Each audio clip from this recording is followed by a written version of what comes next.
So hello students, today we are going to start our first lesson of political science in class 7th, that is on equality. In class 6 you might have read about the forms of governance, in which you have read about democracy. So in democracy, equality is very important. It is an integral part of the democracy, right? So equality means not having differences between any of the individuals and looking at all the individuals in an equal way, which means one person shouldn't be given more preference than the other person. So before we start the lesson, try to answer the questions given below to check your IQ on equality and dignity, which means the book is trying to say before we start the lesson, we should answer all these questions so that we come to know across how many things do we know about equality and what is our level in understanding the equality. तो ये बोल रहा है कि जब अगर ये chapter हम स्टार्ट करें उससे पहले हमें क्वेश्चंस देखते हैं जिससे कि हमें पता चले कि हमें इक्वालिटी के बारे में कितना कुछ पता है. बोल रहा है right about various kinds of equality you feel are important for everyone. तो कौन कौन सी मतलब ऐसी इक्वालिटी होंगी जो आपको लगता है कि लोगों के लिए जरूरी है. तो क्या सोशल इक्वालिटी हो सकती है, क्या सोसाइटी के अंदर लोगों के बीच में भेदभाव नहीं होना चाहिए, है ना. कास्ट के बेसिस पे रिलीजियस इक्वालिटी हो सकती है कि हर धर्म के लोगों को अपनी फ्रीडम होनी चाहिए. इकोनॉमिक इक्वालिटी होनी चाहिए कि सबके पास मतलब जरूरत का पैसा होना चाहिए, ना कि एक के पास ज्यादा हो एक के पास कम हो. ये सब क्या है, ये सब अलग अलग तरीके की इक्वालिटी है जो कि सोसाइटी में होनी चाहिए. ठीक है. अब बोल रहा है where can one appeal in case of violation of rights provided by the constitution. आपको पता है कि इंडियन कॉन्स्टिट्यूशन जो है वो हमको 6 फंडामेंटल राइट्स हमें देता है जो कि बेसिक राइट्स हैं, मतलब हमारे अधिकार सिटीजन्स के जो कि हर सिटीजन को इंडिया में मिलने चाहिए. उसमें से एक है राइट टू इक्वालिटी. तो बोल रहा है कि अगर किसी एक वायलेशन का मतलब कोई आपके जो अधिकार है, मौलिक अधिकार है, वो आपको अगर नहीं मिल रहे होंगे तो आप कहाँ पे अपील करेंगे. तो कहाँ पे अपील करेंगे, आप कोर्ट में अपील करेंगे. Because judiciary is considered as the judiciary जो है वो एक तरीके से आपके राइट्स को मेंटेन करने के लिए है. ठीक है. So can you recall life and dignity violated. बोल रहा है कोई आपने ऐसा इंसिडेंट बताइए जहाँ पे आपकी डिग्निटी जो है वो वायलेट हुई हो.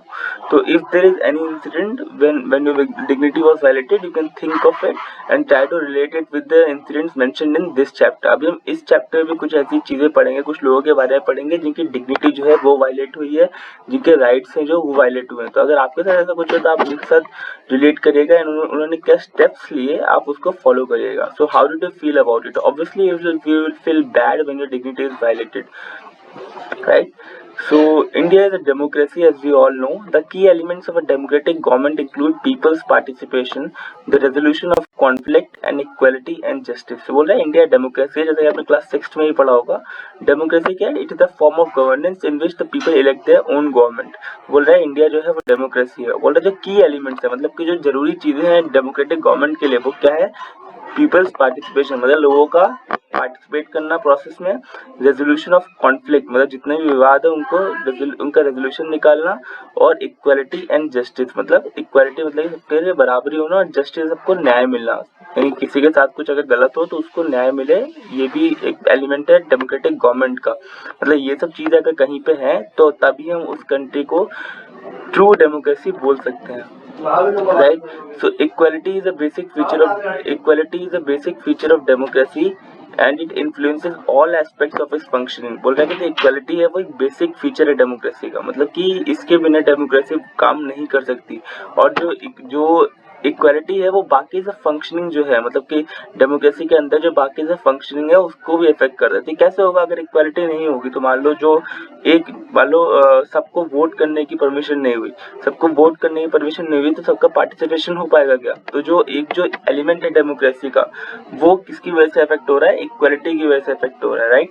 तो बोल रहा है कि डेमोक्रेसी जो है वो एकदम इक्वालिटी जो है वो एकदम बेसिक फीचर है डेमोक्रेसी का और वो सारे एस्पेक्ट्स को इन्फ्लुएंस करता है. राइट. इसमें कुछ किसी को डाउट नहीं होना चाहिए, बहुत ही ऑब्वियस सी बात. In this chapter, we will read more about equality, what it is, why it is important in a democracy, and whether or not everyone is equal in India. तो बोल रहा है कि इस चैप्टर में हम इक्वालिटी के बारे में बात करेंगे कि वो है क्या, इक्वालिटी का मतलब क्या है, वो ज़रूरी क्यों है डेमोक्रेसी में, और क्या इंडिया में हर कोई इक्वल है या नहीं, हम इसके बारे में बात करेंगे. ठीक है. तो in terms of equality we will first of all talk about equal right to vote, मतलब कि वोट करने का इक्वल राइट, इसके बारे में हम पढ़ेंगे पहले इंडिया में.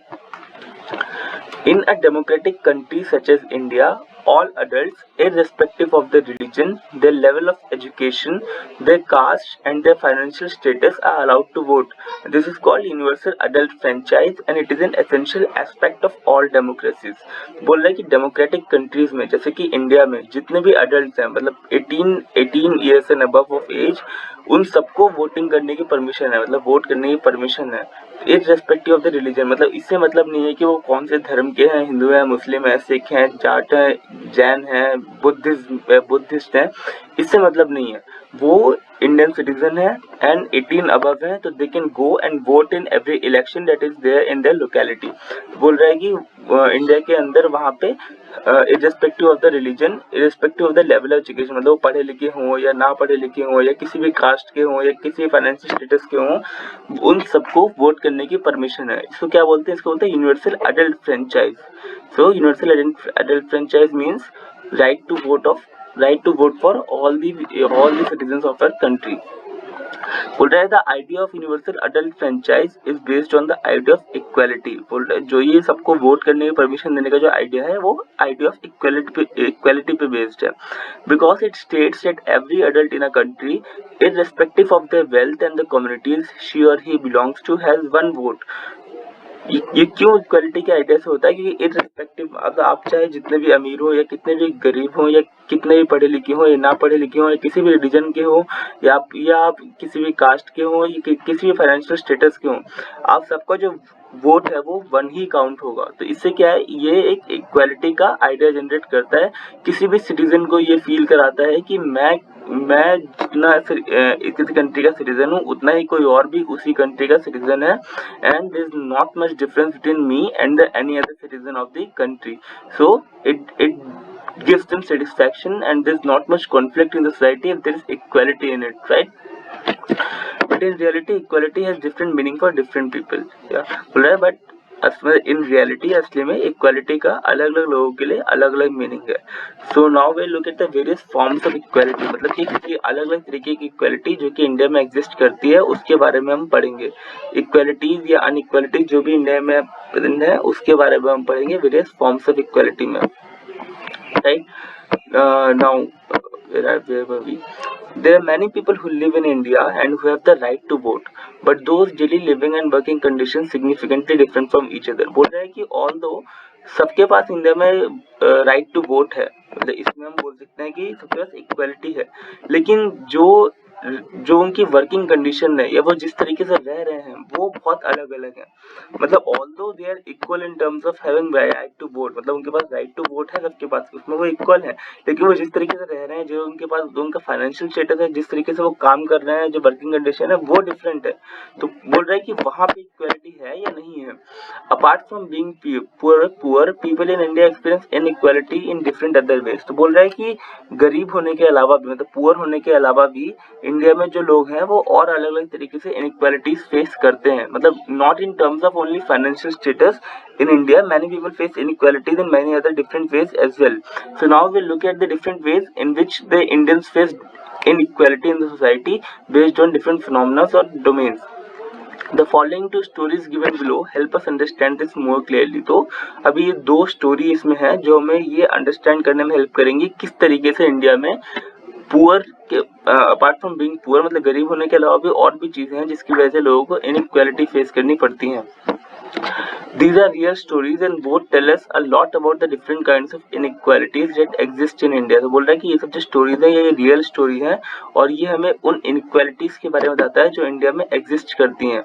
The caste system is one of the more common forms of inequality found in India. In rural India, caste identity is something that people probably learned or experienced very young. However, in urban India, something that people no longer believe in caste. बोल रहे हैं कि जो caste system है वो India में सबसे common forms of inequality है. मतलब कि जो कास्ट सिस्टम, जो आपको पता होगा कि जनरली लोग कास्ट के बेसिस पे कितना भेदभाव करते हैं या इनइक्वालिटी होती है सोसाइटी के अंदर. बोल रहा है कि जो रूरल इंडिया है, मतलब कि जो गांव का जो क्षेत्र हो गया, ग्रामीण क्षेत्र जितने भी हो गए, तो उनमें जो कास्ट आइडेंटिटी है, मतलब लोगों की जो कास्ट है वो काफी यंग एज से उसको एक्सपीरियंस करने लगते हैं. मतलब उसके बारे में बात होने लगती है कि अच्छा तुम इस कास्ट के हो एंड तुम्हारी ये ड्यूटीज हैं इस कास्ट के होते हुए. तो ये सब चीजें क्या है, रूरल इंडिया में लोगों की थिंकिंग को काफी इन्फ्लुएंस करती हैं, जिसकी वजह से जो कास्ट बेस्ड इनइक्वालिटीज है वो बहुत ही ज्यादा है. बोल रहा है कि हाउएवर इन अर्बन इंडिया, मतलब कि जो शहरी क्षेत्र है, जो अर्बन इंडिया है, उसमें क्या है कि something that people no longer believe in caste, because most of the people that come to urban area are generally educated and they don't practice it usually. I mean, they do practice it to some extent, but it is more experienced in the rural India rather than in the urban India, or it is more directly observable in the rural India. People don't directly express it in urban India, right? So I hope you may have had instances where you might have faced inequalities based on the caste, and you might have felt bad about it. So now we will read more about the caste based inequalities, and we'll read two stories based on that. The first story is about the experiences of a Dalit child attending school. As we all know, Dalit is a term that the so-called lower castes used to address themselves. So Dalit एक जो word है वो जो lower caste के जो so called lower caste, मतलब कि जिस तरीके से सोसाइटी को स्ट्रक्चर किया गया है उसमें जो जिन लोगों को लोअर कास्ट कहा जाता है, उन्होंने अपने लिए एक टर्म यूज किया दलित, विच मीन्स ब्रोकन, जो टूटा हुआ है उसको दलित बोलते हैं. Broken, Dalit means broken.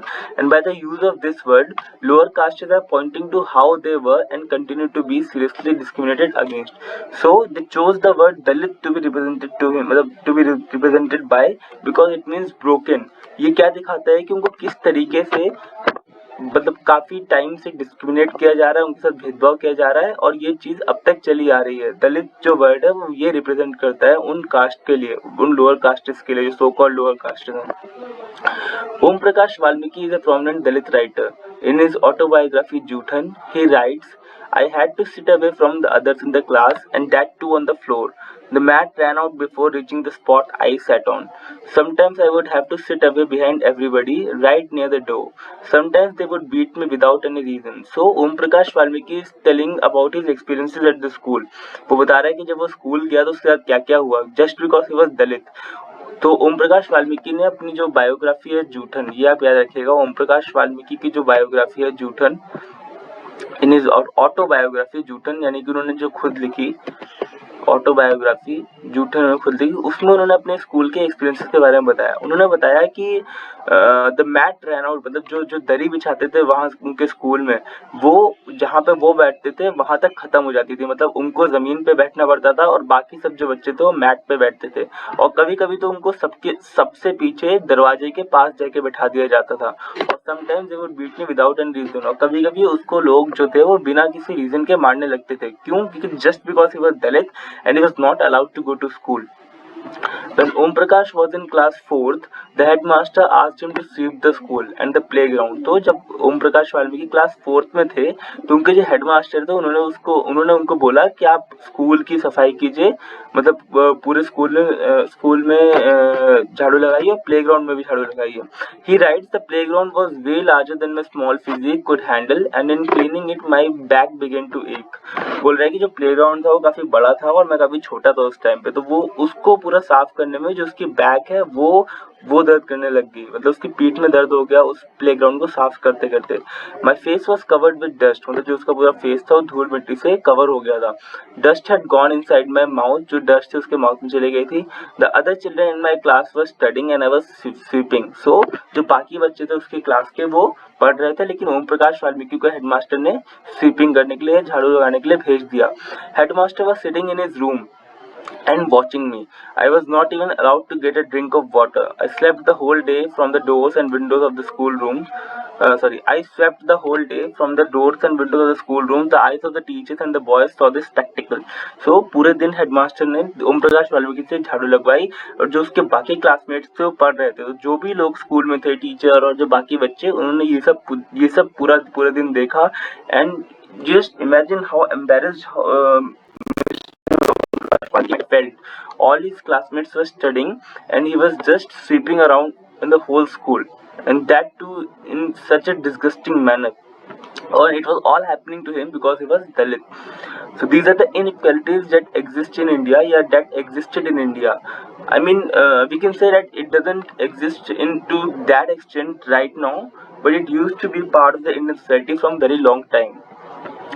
Om Prakash was ordered to sweep the school and the playground for the next couple of days, and only came to an end when his father, who coincidentally passed by one day, saw his son sweeping the floor of the school. So Om Prakash was ordered to sweep the school playground, जबकि एक दिन उसने पूरा sweep किया school and playground, and for the next couple of days he was asked to do the same. But incidentally, his father saw him doing it. His father was passing father was passing around the school, and he saw his son sweeping the school and the playground. So he came across the teachers, and then walking away from the school, holding Om Prakash's hand, he said in a strong voice for all of them to hear, "You are a teacher, so I am leaving now. But remember this much, master. He will study right here in this school, and not just him, but there will be more coming after him." So उसने ओम प्रकाश वाल्मीकि का हाथ पकड़ा, and in strong voice he came to the teachers, ने बोला आप teacher हैं, तो अभी मैं जा रहा हूँ, लेकिन जस्ट रिमेंबर कि ये इसी स्कूल में पढ़ेगा, and he will not be alone. There will be many more Dalit students who will be coming to the school to study. So it was all happening with Om Prakash Valmiki. He was treated this way because he was Dalit. This is caste based inequality prevalent in the Indian society, and it is reality in today's terms as well. Not much to this extent, but also to some of the extent present here. So now we will study the second story. The second story is based on a true incident that occurred in one of India's largest cities and is commonly seen in most parts of the country. It is a story about Mr. and Mrs. Ansari, who were looking for a rented apartment in the city. As they had the money, so paying the rent was no problem. They approached a property dealer to obtain assistance to find a place. The dealer told them that he knew several apartments that were available on rent. So the next story is about Ansaris. We'll look at how Ansaris face inequalities in the next class. So we'll discuss about Ansaris and all other forms of inequalities that exist in the Indian society in the next class. Till then, I want all of you to read the part that we have read so far and answer these questions on your own.